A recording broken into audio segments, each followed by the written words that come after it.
চট্টগ্রাম ২ আসনের বিএনপির এমপি সরওয়ার আলমগীরের পরবর্তী সংসদ অধিবেশনে যোগ দিতে বাধা নেই বলে রায় দিয়েছেন আপিল বিভাগ। এছাড়াও কোনো আসামিকে শোন অ্যারেস্ট করা যাবে না, হাইকোর্টের এমন আদেশ স্থগিত করেছে আপিল বিভাগ। এই বিষয়ে আরও বিস্তারিত আমরা জানার চেষ্টা করব। হাইকোর্ট চত্বর থেকে যোগ দিচ্ছেন সহকর্মী হাবিবুল ইসলাম। হাবিব, কথা বলবো হাবিবের সঙ্গে। হাবিব, এই যে চট্টগ্রাম ২ আসনের যিনি বিএনপির প্রার্থী, তার সংসদে যোগ দেওয়া বা তার প্রার্থিতা নিয়ে দেশজুড়ে অনেক ধরনের কথাবার্তা, রাজনৈতিক মহলেও অনেক ধরনের আলোচনা সমালোচনা হয়েছে। শেষ পর্যন্ত হাইকোর্ট থেকে রায় এলো, তার পরবর্তী অধিবেশনে যোগ দিতে বাধা নেই। বিস্তারিত একটু জানাবেন।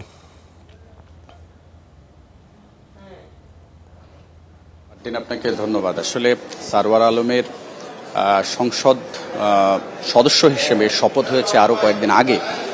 আপনি জানেন যে হাইকোর্টে বিচারপতি ফাহমিদা হোসেন তার নেতৃত্বাধীন হাইকোর্টের বেঞ্চ, দ্বৈত বেঞ্চ, সারওয়ার আলমের প্রার্থিতা বৈধ ঘোষণা করে রায় দিয়েছিলেন।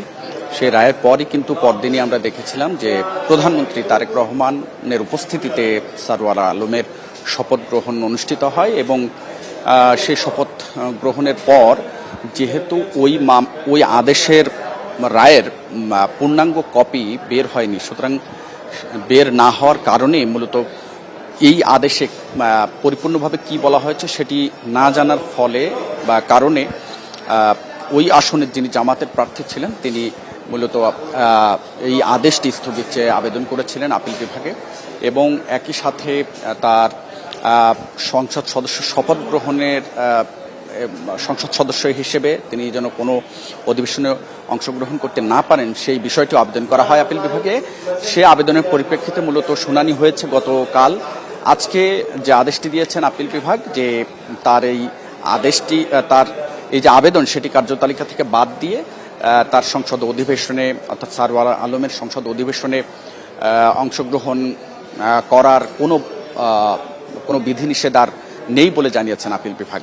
এর ফলে সারওয়ার আলমের দীর্ঘদিনের তার বিরুদ্ধে যে অভিযোগ ছিল, ঋণ খেলাপি বা অন্যান্য যে সমস্ত অভিযোগ ছিল, সেই অভিযোগের আর কোনো ভিত্তি থাকলো না। তিনি এখন সংসদ সদস্য হিসেবে সংসদের অধিবেশনে অংশগ্রহণ করতে পারবেন। আরেকটি বিষয় আপনাকে জানিয়ে রাখি যে যেটি বলছিলেন যে কোনো সুনির্দিষ্ট অভিযোগ বা মামলা ছাড়া কোনো আসামিকে দ্বিতীয় কোনো মামলায় গ্রেপ্তার দেখানো যাবে না, এই মর্মে হাইকোর্ট একটি আদেশ দিয়েছিলেন। সেই আদেশটি আজকে আপিল বিভাগ বাতিল করে দিয়েছেন। অর্থাৎ কোনো আসামি যদি কারাগারে থাকে কোনো মামলায়, তাহলে তার অন্য কোনো মামলায় গ্রেপ্তার দেখানো যাবে না, এই মর্মে যে হাইকোর্টের আদেশ সেটি আর থাকলো না। তো এই ছিল আমার কাছে হাইকোর্ট থেকে চট্টগ্রাম ২ আসনের সংসদ সদস্য সারওয়ার আলমের এমপি পদ নিয়ে যে হাইকোর্টের মামলা, সেই মামলার সর্বশেষ ফার্দিন। জি, বিস্তারিতভাবে পরিষ্কার করেছেন এই বিষয়টি নিয়ে হাবিব। আপনাকে ধন্যবাদ আমাদের সঙ্গে যুক্ত হওয়ার জন্য।